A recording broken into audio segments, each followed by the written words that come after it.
কালকের একটি ভিডিওতে আমি তোমাদেরকে বলেছিলাম যে জ্ঞানচক্ষু গল্প থেকে কোনো কিছু তোমাদের পড়া লাগবে না। মাধ্যমিকের জন্য এবার জ্ঞানচক্ষু ইম্পর্টেন্ট নয়। জ্ঞানচক্ষু থেকে শুধুমাত্র তোমাদেরকে এমসিকিউ এবং এসিকিউ পড়তে হবে এবং কোন রকম 3 মার্ক ও 5 মার্কের প্রশ্ন তোমাদের পড়া লাগবে না। কিন্তু কিছু কিছু স্টুডেন্ট আছে যারা হয়তো ভাবছে যে মাধ্যমিকের জন্য জ্ঞানচক্ষু ইম্পর্টেন্ট নয়, সেটা ঠিক আছে, কিন্তু টেস্টের জন্য, টেস্ট পরীক্ষাতে যদি আমাদের স্কুল থেকে জ্ঞানচক্ষু থেকে পরীক্ষা প্রশ্ন দিয়ে দেয়, তাহলে সেক্ষেত্রে আমাদের কি করণীয়? তো টেস্টের জন্য আমি তোমাদেরকে বলি, তোমরা যে যে স্কুলেই পড়ো না কেন, যদি তোমাদের টেস্টে যিনি প্রশ্ন করবেন সেই টিচার যদি পর্ষদের এতটুকু আভাস পেয়ে থাকেন, তাহলে তিনি কখনোই জ্ঞানচক্ষু থেকে তোমাদের টেস্টে কোনো কোয়েশ্চেন দেবেন না। কিন্তু যদি বাই চান্স টেস্টে জ্ঞানচক্ষু থেকে কোনো কোয়েশ্চেন থেকে যায়, তাহলে তোমরা কি করবে? তার জন্য অবশ্যই আমি একটা সাজেশন তোমাদেরকে দিয়েছিলাম যে 2017 সাল থেকে 2024 সাল পর্যন্ত যতগুলো প্রশ্ন আজ পর্যন্ত মাধ্যমিকে জ্ঞানচক্ষু থেকে এসেছে, সেগুলো সব মুখস্থ করে ফেলো। তো এখন আমি তোমাদেরকে বলছি, সবগুলো মুখস্থ করার দরকার নেই। 2017 থেকে 2022 সাল পর্যন্ত যে 3টে প্রশ্ন জ্ঞানচক্ষু থেকে এসেছে, সেই 3টে প্রশ্ন তোমরা ভালোভাবে মুখস্থ করে ফেলো। কারণ ম্যাক্সিমাম স্কুলেই আমি দেখেছি, যখনই টেস্টের কোয়েশ্চেন করা হয় তখনই মাধ্যমিকের বিগত বছরের প্রশ্ন থেকে প্রশ্ন দেওয়ার একটা প্রবণতা থাকে। তো সেক্ষেত্রে তোমরা যে যে স্কুলেই পড়ো না কেন, হতে পারে তুমি কলকাতা জেলা থেকে হোক বা জলপাইগুড়ি, মুর্শিদাবাদ, পূর্ব বর্ধমান, যে কোনো জেলা থেকে হও না কেন, যে কোনো স্কুলেই তোমাদের মাধ্যমিকের বিগত বছরের প্রশ্ন থেকে কিন্তু প্রশ্ন থাকে। তার জন্য 2017 সাল থেকে 2022 সাল পর্যন্ত আমি দেখতে পাচ্ছি জ্ঞানচক্ষুর 3টে প্রশ্ন মাধ্যমিকে এসেছে। প্রথমে 2017 সালে কোনো প্রশ্ন করা হয়নি, 2018 সালে একটি প্রশ্ন এসেছিল, 2019 সালেও একটি প্রশ্ন এসেছিল, 2018 সালে একটা 5 মার্কের প্রশ্ন এসেছিল, 2019 সালে একটা 3 মার্কের প্রশ্ন এসেছিল, 20 সালে কোনো প্রশ্ন দেওয়া হয়নি, 21 সালে পরীক্ষা হয়নি এবং 22 সালে আবার একটি 3 মার্কের প্রশ্ন দেওয়া হয়েছিল। তো এবার তোমরা হয়তো বলবে যে 23-24 সালের প্রশ্নটা কেন পড়া লাগবে না? 23-24 সালের প্রশ্নটা এই কারণেই পড়া লাগবে না, তোমরা 25 সালে মাধ্যমিক দিচ্ছ। পর্ষদ এতটাও বোকা নয় যে 25 সালে মাধ্যমিক দিচ্ছ আর তার ঠিক 1 বছর কি 2 বছর আগের প্রশ্ন আবার মাধ্যমিকে রিপিট করবে। 24 সাল এবং 23 সালে যে প্রশ্নটা এসেছে, 23 সালে 5 মার্কের প্রশ্ন এসেছে, 24 সালে 3 মার্কের প্রশ্ন এসেছে। যেহেতু তোমরা 25 সালে মাধ্যমিক দিচ্ছ, তাই 5 মার্কের প্রশ্ন যেটা 23 সালে এসেছে সেটা আবার রিপিট করবে, এতটাও বোকা পর্ষদ নয়। 24 সালে যে প্রশ্নটা এসেছে সেটা আগের বছরের কোশ্চেন, তাই এই বছরে আবার সেটা রিপিট করবে, এটা পর্ষদ কখনোই করবে না। তার জন্য তোমাদের কাছে ইম্পর্টেন্ট হচ্ছে 2022 সাল পর্যন্ত। 2022 সাল পর্যন্ত যে 3টে প্রশ্ন এসেছে আজ পর্যন্ত মাধ্যমিকে, সেই 3টে প্রশ্নই কিন্তু তোমাদের জন্য একেবারে ইম্পর্টেন্ট। আর তার সাথে সাথে আরো একটা প্রশ্ন আমি তোমাদেরকে কমন দিয়ে দিচ্ছি। অনেকেই হয়তো ভাবছো যে এই 3টে প্রশ্নের বাইরে যদি আমাদের স্কুল একটু বেশি কঠিন প্রশ্ন করে, আমাদের স্কুল মাধ্যমিকের বিগত বছর থেকে কোনো প্রশ্ন করে না, আমরা আমাদের স্কুলকে খুব ভালো করে চিনি, তাহলে সেক্ষেত্রেও তাদের জন্য আমার একটাই সাজেশন আছে, একটা প্রশ্ন আমি দিয়ে দেব। কারণ আমার মতে এবার মাধ্যমিকে যদি জ্ঞানচক্ষু থেকে কোনো প্রশ্ন আসেও, তাহলে সেই প্রশ্নটা ছাড়া আর কোনো প্রশ্ন দেওয়া সম্ভব নয় বা আর কোনো প্রশ্ন দেওয়া যেতে পারে না। হয় বিগত বছরের প্রশ্ন রিপিট করবে, 2017 থেকে 2022 সাল পর্যন্ত যা যা এসেছে তার মধ্যে থেকে যে কোনো একটা প্রশ্ন থাকবে। আর তা যদি না করে, তাহলে এমন একটি ইম্পর্টেন্ট প্রশ্ন আছে যেটা এখনো পর্যন্ত মাধ্যমিকে দেয়নি, কিন্তু প্রত্যেক বছর আমরা টিউটররা ভেবেছি সেই প্রশ্নটা মাধ্যমিকে দেবে, কিন্তু এখনো পর্যন্ত দেয়নি। তার জন্য 2025 সালে আমরা টার্গেট নিচ্ছি, যদি জ্ঞানচক্ষু থেকে কোনো প্রশ্ন দেয় তাহলে সেই প্রশ্নটা অবশ্যই মাধ্যমিকে থাকবে, নইলে তোমাদের টেস্ট এক্সামে থাকবে। মাধ্যমিকে তো এবার বেশিরভাগই একদম না থাকার সম্ভাবনাটাই বেশি, জ্ঞানচক্ষু থেকে কোনো প্রশ্ন এবার থাকবে না, সেটাই আমরা 100% গ্যারান্টি দিচ্ছি। আর তোমাদের টেস্টের জন্য যদি তোমাদের মনে হয় তোমাদের স্কুল একটু টাফ, বিগত বছরের প্রশ্ন করবে না, তাহলে সেই একমাত্র ইম্পর্টেন্ট প্রশ্নটা আমি তোমাদেরকে বলে দিচ্ছি, সেই প্রশ্নটাই তোমাদের স্কুলের টেস্ট এক্সামের জন্য ইম্পর্টেন্ট, আর তার সাথে সাথে মাধ্যমিকের জন্য ইম্পর্টেন্ট। তো চলো বেশি সময় নষ্ট না করে আমরা সরাসরি চলে যাই প্রশ্নোত্তরে। তবে তার আগে যারা চ্যানেলে নতুন, চ্যানেলটিকে সাবস্ক্রাইব করে পাশে থাকা বেল আইকন প্রেস করে দিও, আর অল বাটনটা অন করে দিও, যাতে আমি ভিডিও আপলোড করার সাথে সাথে তোমাদের কাছে নোটিফিকেশন চলে যায়। এর পাশাপাশি তোমরা যদি মাধ্যমিক এবং উচ্চ মাধ্যমিকদের জন্য গুরুত্বপূর্ণ প্রবন্ধ রচনা, ইংলিশ রাইটিং, দরখাস্ত বা অ্যাপ্লিকেশন লেখার বিভিন্ন নিয়মাবলী, ইউপিএসসি পরীক্ষার জন্য বিভিন্ন গুরুত্বপূর্ণ প্রশ্নোত্তর, সেগুলো যদি তোমরা পেতে চাও, তাহলে আমাদের হোম পেজে ফিচার চ্যানেল আর্টিফিশিয়াল একাডেমি রয়েছে, সেই চ্যানেলটাকে একবার তোমরা ভিজিট করে আসতে পারো এবং ভালো লাগলে তোমরা সেটাকে সাবস্ক্রাইব করে রাখতে পারো। তো চলো এবার আমরা প্রশ্নোত্তরে চলে যাই। জ্ঞানচক্ষু থেকে যে তিনটে প্রশ্ন আমার তোমাদের জন্য সব থেকে বেশি ইম্পর্টেন্ট বলে মনে হয়েছে সেটা হচ্ছে 2018, 2019 এবং 2022 সালে আসা তিনটে প্রশ্ন। এই তিনটে প্রশ্নের উত্তর আমি এমন ভাবে সহজে সাজিয়ে দিয়েছি তোমাদের জন্য যাতে তোমাদের উত্তরটা মুখস্থ করতে কোনো সমস্যা না হয় বা এই উত্তরটা তোমাদের মনে রাখতে কোনো সমস্যা না হয়। আমি জানি অনেক স্টুডেন্ট আছে যারা উত্তর তৈরি করতে পারো না, তাদের জন্য কিভাবে লিখলে তোমরা বেশি নাম্বার পাবে, কিভাবে লিখলে এক্সামিনার তোমাদের নাম্বার কাটতে পারবে না, সেটাই আমি তোমাদের সামনে তুলে ধরার চেষ্টা করেছি। আর এখানে আমি এত সুন্দর করে অ্যান্সারটা সাজিয়ে দিয়েছি যে তোমাদের এটা নিয়ে কোনো কনফিউশন থাকা বা কোনো অসুবিধা থাকার আর কোনো অবকাশই থাকবে না। তো চলো বেশি সময় নষ্ট না করে আমরা প্রশ্নোত্তরে চলে যাই। প্রথমে আমরা এখানে 2018 সালের প্রশ্নটা নিয়ে আলোচনা করছি। তপন আর পড়তে পারে না, বোবার মতো বসে থাকে, তপনের এরকম অবস্থার কারণ বর্ণনা করো। এই যে প্রশ্নটা 5 মার্কের ডাইরেক্ট কোয়েশ্চেন এসেছিল 2018 সালে, এটার উত্তর আমরা কিভাবে লিখতে পারি? সবার প্রথমে তোমাদেরকে আমি বলবো এই যে উদ্ধৃতাংশটা তোমাদের প্রশ্নের মধ্যে আছে সেটাকে উল্লেখ করতে। অনেকেই তোমরা আছো, অনেক স্টুডেন্টই তোমরা আছো যারা হয়তো বলবে যে উদ্ধৃতাংশ উল্লেখ করতে হবে না। আমাদের টিউশন টিচার আমাদেরকে বলে দিয়েছে যে যত কম সময়ের মধ্যে উত্তর লিখে শেষ করা যায় ততই ভালো। হ্যাঁ, অবশ্যই আমি তোমাদেরকে বলবো যদি তোমার হাতের লেখার স্পিড স্লো হয় তাহলে তোমাদেরকে উদ্ধৃতাংশ উল্লেখ করার কোনো প্রয়োজন নেই। তোমরা ডিরেক্ট উত্তর লেখা শুরু করবে, মানে ডিরেক্ট তোমরা উদ্ধৃতাংশতে আশাপূর্ণা দেবী রচিত কুমকুম গল্প সংকলন গ্রন্থের অন্তর্গত জ্ঞানচক্ষু গল্পের অংশবিশেষ এই কথাটা দিয়ে তোমরা তোমাদের উত্তর শুরু করতে পারো। কিন্তু যদি তোমার মনে হয়, তোমার যদি কনফিডেন্স থাকে যে তোমার হাতের লেখার স্পিড যথেষ্ট উন্নত, বাকিদের থেকে তুমি অনেক বেশি ফাস্ট লিখতে পারো, তাহলে তোমাকে আমি বলবো নিজের হাতের লেখা স্পিডের উপর ভরসা রেখে নিজের উত্তরটাকে ইউনিক করার জন্য তোমাকে উদ্ধৃতাংশ উল্লেখ করতেই হবে। যদি তুমি ক্লাসের ফার্স্ট বয় বা ফার্স্ট গার্ল হয়ে থাকো, যদি তুমি ক্লাসের মধ্যে র্যাঙ্কিং এ থাকো, তাহলে ক্লাসের লাস্ট বয় বা ক্লাসের লাস্টের দিকে র্যাঙ্কে যারা রয়েছে তাদের থেকে তোমার আনসারটা ইউনিক করার জন্য তোমাকে উদ্ধৃতাংশ উল্লেখ করতেই হবে। যে বা যিনি এক্সামিনার খাতা দেখবেন তার যেন খাটনিটা কমে যায়, তাকে যেন বারবার প্রশ্নটা দেখে রেখে তোমার খাতার সাথে উত্তর মেলাতে না হয়, এই দায়িত্বটা তোমার উপরেই বর্তায়। তার জন্য যখন তুমি প্রশ্নের উত্তর লিখবে তুমি উদ্ধৃতাংশটা উল্লেখ করে দিলে এবং সেটা কোন গল্পের কার লেখা কোথাকার অংশ সেটাও তুমি উল্লেখ করে দিলে, তাহলে যে খাতা দেখবে তার কিন্তু বিন্দুমাত্র অসুবিধা হবে না তুমি কোন গল্প থেকে কোন জায়গাটা থেকে উত্তরটা ফুটিয়ে তুলেছো সেটা বুঝতে। তাই নিজের লেখাটাকে নিজের উত্তরটাকে সবার থেকে ইউনিক করে তোলো। আর যদি তোমার অবশ্যই তোমার হাতের লেখা যদি ফাস্ট হয়ে থাকে অন্য কারোর থেকে তাহলেই উদ্ধৃতাংশ উল্লেখ করো।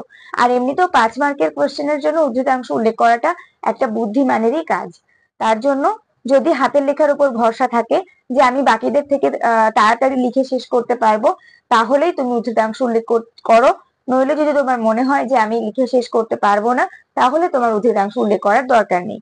একটা কথা বলি, উদ্ধৃতাংশ উল্লেখ না করলেও কিন্তু এক্সামিনার ফুল নাম্বার দিতে বাধ্য থাকবেন যদি তোমার উত্তরটা তার সহজ এবং সাবলীল মনে হয়। যদি তার মনে হয় যে তুমি কোনো জায়গা থেকে মুখস্থ করে বা টুকলিফাই করে নয়, তুমি নিজের ভাষা দিয়ে সহজভাবে উত্তরটাকে সাজিয়েছো, তাহলে কিন্তু তিনি অত্যন্ত প্রসন্ন হবেন এবং তোমার উত্তরটা তার ভালো লাগবে আর সুন্দরভাবে তিনি নাম্বারটাও বসাবেন।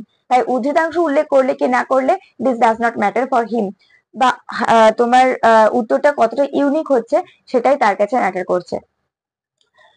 তো চলো আমরা দেখি এখানে প্রথমে আমি যেটা বললাম উদ্ধৃতাংশ উল্লেখ করতে যদি হাতের লেখা স্পিড থাকে তবেই।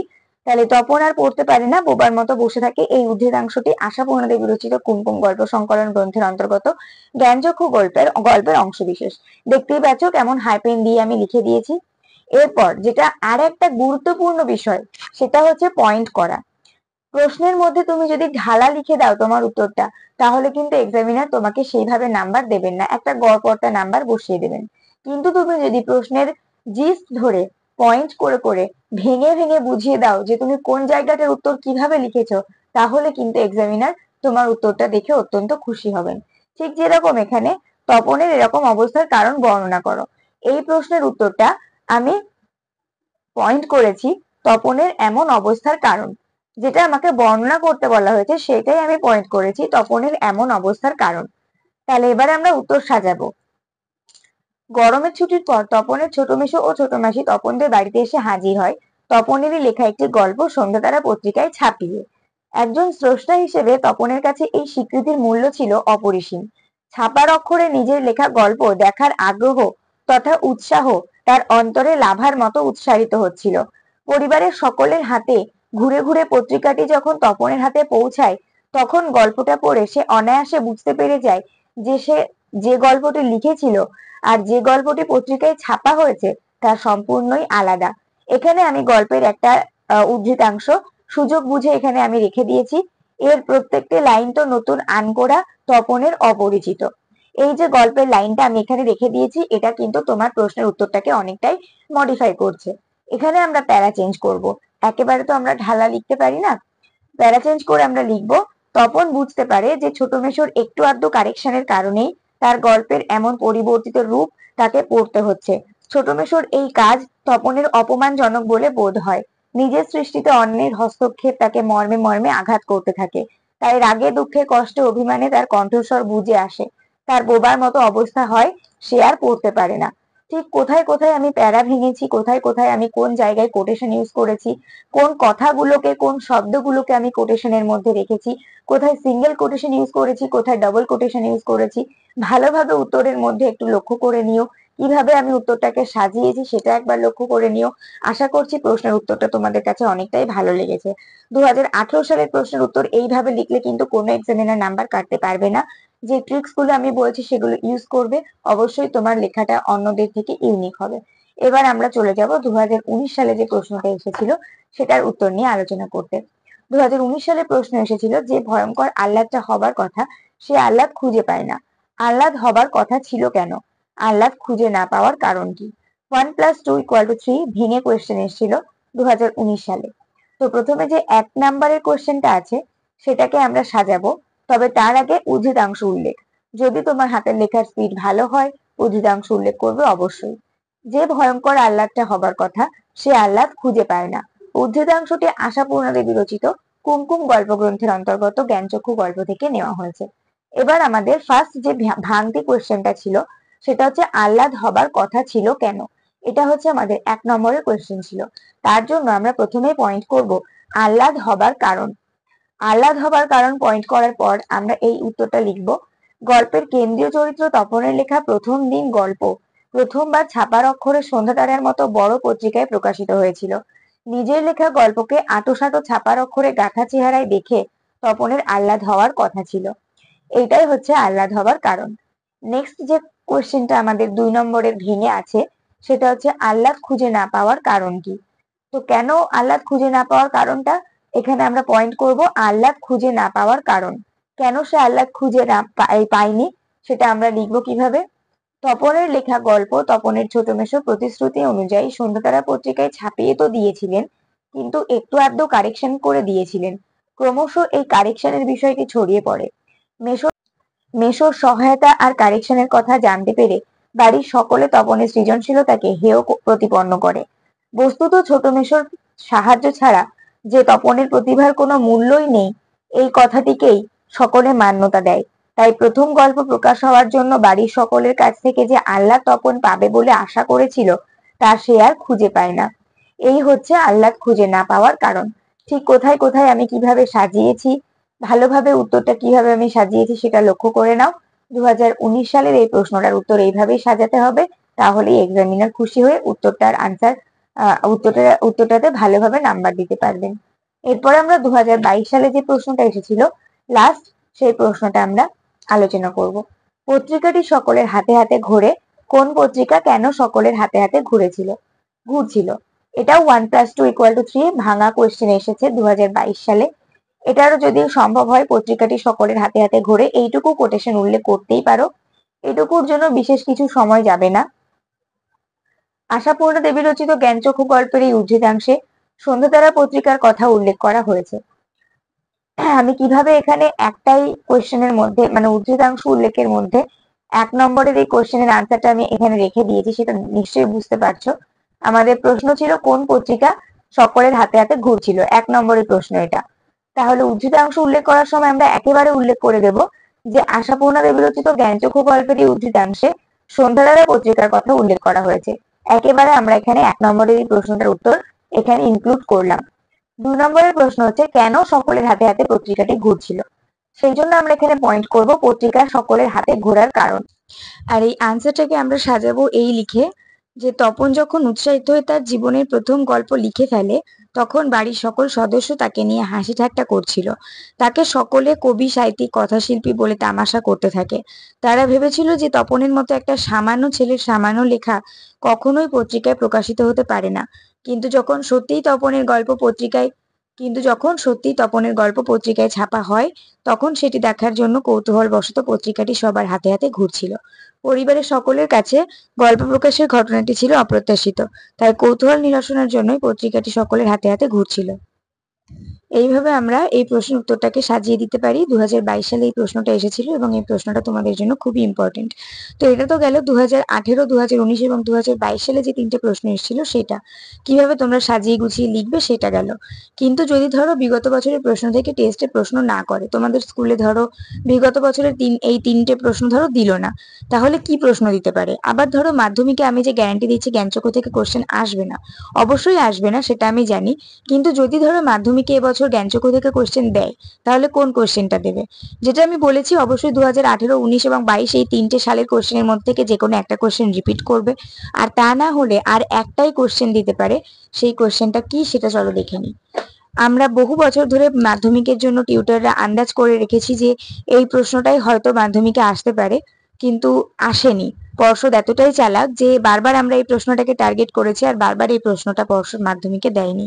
কিন্তু এবছর 2025 সালের জন্য আমরা ভালোভাবে টার্গেট নিয়ে রেখেছি, যদি জ্ঞানচক্ষু থেকে প্রশ্ন দেওয়া হয় তাহলে অবশ্যই এই প্রশ্নটাই দেবে। যদি রিপিট না করে, বিগত বছরের প্রশ্ন যদি রিপিট না করে, তাহলে 2025 সালে এই প্রশ্নটাই দেবে। এটাই আমরা টার্গেট নিয়ে রেখেছি।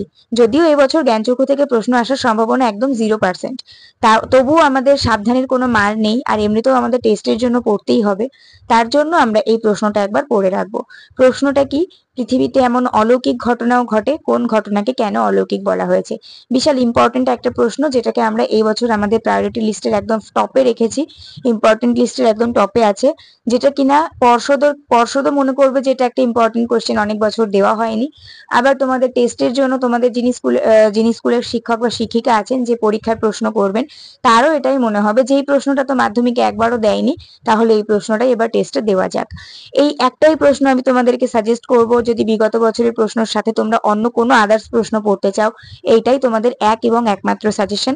আর কোনো কিছু ফালতু কোয়েশ্চেন পড়ার দরকার নেই, এমনিতেই প্রচুর হেডেক, 7টা সাবজেক্টের অনেক প্রশ্ন মনে রাখতে হবে।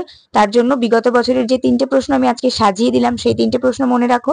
আর এই যে একমাত্র সাজেশনের এই কোশ্চেনটা আমি তোমাদেরকে দিচ্ছি রেডি করে, তোমাদেরকে যেখানে প্রশ্নের উত্তর খুঁজতেও হচ্ছে না, শুধুমাত্র আমার চ্যানেলে এসে আমার চ্যানেলের ভিডিওটা দেখে সেখান থেকে স্ক্রিনশট মেরে বা খাতায় টুকে নিয়ে তোমরা শুধু মুখস্থ করে পরীক্ষা দিতে চলে যাচ্ছ।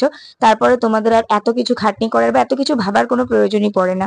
তার জন্য এই 4টে প্রশ্ন শুধু মুখস্থ রাখো, আর এমসিকিউ আর এসিকিউ যা যা আছে তোমাদের সহায়িকা বই থেকে পড়ে ফেলো। আজকে কিন্তু জ্ঞানচক্ষুর একদম লাস্ট ভিডিও আমি আপলোড করলাম, এরপরে কিন্তু জ্ঞানচক্ষুর আর কোনো ভিডিও আমি আপলোড করব না, কারণ আজকের এই ভিডিওতে যা বলার আমি বলে দিলাম মাধ্যমিকের জন্য আর তোমাদের টেস্টের জন্য। তাই এরপরে জ্ঞানচক্ষু থেকে আর কারোর কোনো কথা হয় না, আর কোনো ভিডিও দেখার দরকার নেই।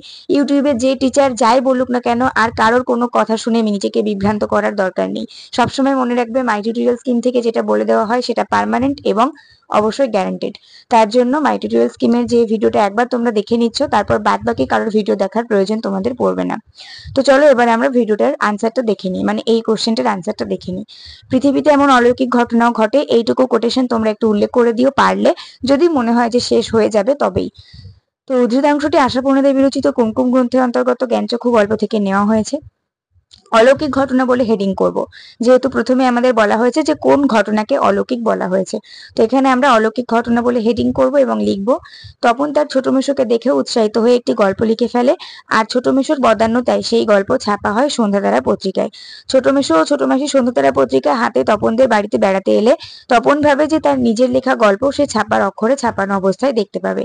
তার গল্প অন্যান্য খ্যাতনামা লেখকদের মতো তার গল্প অন্যান্য খ্যাতনামা লেখকদের গল্পের মতো হাজার হাজার ছেলের হাতে হাতে ঘুরবে। এই ঘটনাটিকেই অলৌকিক ঘটনা বলা হয়েছে।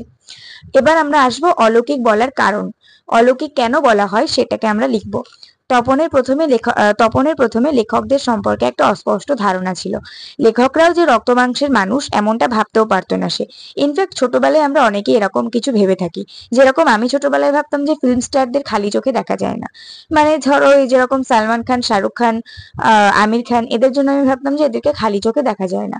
এদেরকে শুধুমাত্র ওই টিভির মধ্যেই দেখা যায় এবং ওরা টিভির মধ্যেই রোল প্লে করে। আর ওদেরকে চোখের সামনে যারা দেখতে পায় তারা পৃথিবীর সব থেকে ভাগ্যবান পুরুষ বা মহিলা। এটা আমার ধারণা ছিল। তো ঠিক তপনেরও সেরকম ধারণা যে লেখকরা রক্ত মাংসের মানুষ হতেই পারে না। রবীন্দ্রনাথ ঠাকুর, শরৎচন্দ্র চট্টোপাধ্যায়, সুকুমার রায়, সুকান্ত ভট্টাচার্য, এই যে ধরনের লেখকরা যারা অসামান্য লেখা আমাদেরকে উপহার দিয়েছেন, তাদের মতন মানুষরা কখনোই আমাদের খালি চোখে দেখতে পাওয়া সম্ভব নয়। তারা একটা অসামান্য জীবনযাপন করে। তাদের জীবনযাপন আমাদের সাধারণ মানুষদের থেকে অনেক আলাদা। তারা কখনোই খাওয়ার সময় খেতে পারেন না, ঘুমানোর সময় ঘুমাতে পারেন না। তারা অবাস্তব একটা পৃথিবীতে বসবাস করেন। এটাই তপনের ধারণা ছিল। কিন্তু ছোট মেশোকে দেখেই তপন জানতে পারে যে লেখকরা আকাশ থেকে পড়া কোনো জীব নয়, কারণ ছোট মেশো একজন লেখক, কিন্তু তিনি বাকি সব সাধারণ মানুষদের মতোই কাজকর্ম করেন। তাই তাকে দেখেই উৎসাহিত হয়ে তপন একটা গল্প লিখে ফেলে এবং নিজেকে তার লেখক বলে অনুভূত হয়। নিজের প্রথম লেখা লেখার পর মনে হয় যে আমিও লেখক হয়ে গেছি। তার জন্য তার লেখক বলে অনুভূত হয় নিজেকে। সে নিজেও এবার লেখক হিসেবে স্বীকৃতি পাবে, আর তার লেখা গল্পও হাজার হাজার ছেলেদের হাতে হাতে ঘুরবে, এটি ভেবেই তপন আত্মহারা হয়ে পড়ে ও ঘটনাটিকে অলৌকিক বলে আখ্যা দেয়। তো আশা করছি কেন ঘটনাটিকে অলৌকিক বলা হয়েছে আর কোন ঘটনাটিকে বলা হয়েছে সেটা আমি সাজিয়ে এখানে তোমাদের সামনে তুলে ধরতে পেরেছি। এটা কিন্তু প্রচুর একটা ইম্পর্টেন্ট কোশ্চেন। আমি দেখো ব্র্যাকেটে লিখেও দিয়েছি যে যদি আসে তাহলে 2025 সালে 5 মার্কের জন্য এই কোশ্চেনটাই দেবে মাধ্যমিকে, অথবা তোমাদের টেস্টের জন্য এই কোশ্চেনটাই দেবে। এর বাইরে আর কোনো প্রশ্ন হতে পারে না, এটা আমার 100% গ্যারান্টি। যদি হয় তোমরা আমাকে এসে বলতে পারো যে ম্যাম আপনি বলেছিলেন তার বাইরে প্রশ্ন দিয়ে দিয়েছে। এরকমটা বলার স্কোপ তোমরা কখনোই পাবে না, এটা তোমরা দেখে নিও। তো যেরকমটা তোমরা দেখলে প্রশ্ন উত্তর আমি তোমাদেরকে দেখিয়ে দিলাম। অনেকেই আছো যারা সুন্দর করে উত্তর করতে পারো না, অনেকেই আছো যারা বিগত বছরের প্রশ্নগুলি ইম্পর্টেন্ট সেটা বুঝতে পারছিলে, কিন্তু কিভাবে সেই প্রশ্নের উত্তরটা রেডি করবে সেটা তোমাদের মাথায় আসছিল না। তার জন্য 2018, 2019 এবং 2022 সালের এই 3টে প্রশ্ন আমি খুব সুন্দর করে ভাষা দিয়ে সহজে তোমাদের জন্য রেডি করে দিয়েছি। যেভাবে উত্তরটা লিখলে এক্সামিনার তোমাদের উত্তর কাটতে পারবেন না, তার মন ছুঁয়ে যাবে উত্তরটা এবং 3-3 বা 5-5 তিনি দিতে বাধ্য থাকবেন, ঠিক সেভাবেই আমি উত্তরটা তোমাদের জন্য সাজিয়েছি এবং তোমাদের সাথে সেটা শেয়ার করেছি। আর তার সাথে আর একমাত্র সাজেশন হিসেবে আমি যে প্রশ্নটা তোমাদেরকে পড়তে বললাম, সেই প্রশ্নটা তোমরা অবশ্যই সুন্দর করে স্ক্রিনশট মেরে ভালোভাবে মুখস্থ করে নেবে। আর আমার এটা একদম 100% গ্যারান্টি, ওই প্রশ্নটা যদি না থাকে তাহলে আর কোনো প্রশ্নও থাকবে না। ঠিক আছে, তাহলে জ্ঞানচক্ষু আশা করছি টেস্ট পরীক্ষা এবং মাধ্যমিক পরীক্ষার জন্য আমি তোমাদের কাছে ক্লিয়ার করতে পেরেছি। আর নিশ্চয়ই জ্ঞানচক্ষু নিয়ে কারোর কোনো কনফিউশন থাকার কথা নয়। আজকে কিন্তু জ্ঞানচক্ষুর একদম লাস্ট ভিডিও, এইটাই আমি শেয়ার করলাম। আর কিন্তু জ্ঞানচক্ষু থেকে মাধ্যমিক পর্যন্ত আমি কোনো রকম ভিডিও আপলোড করব না। মাধ্যমিকের আগে আমি একবার লাস্ট মিনিটে বলে দেবো যে আমি কি কি কমন দিয়েছিলাম আর কি কি কমন এসেছে। তো চলো আজকের ভিডিও পর্যন্ত, পরের ভিডিওতে অন্য কোনো চ্যাপ্টার নিয়ে আমরা বিস্তারিত আলোচনা করব। আর এই ভিডিওটা সবার কাছে বেশি বেশি করে শেয়ার করে দাও। চ্যানেল নতুন হয়ে থাকলে চ্যানেলটিকে সাবস্ক্রাইব করে দিও। আর অবশ্যই নেক্সট ভিডিওতে দেখা হবে। ততক্ষণ পর্যন্ত সবাই ভালো থাকো, সুস্থ থাকো, মন দিয়ে পড়াশোনা করতে থাকো।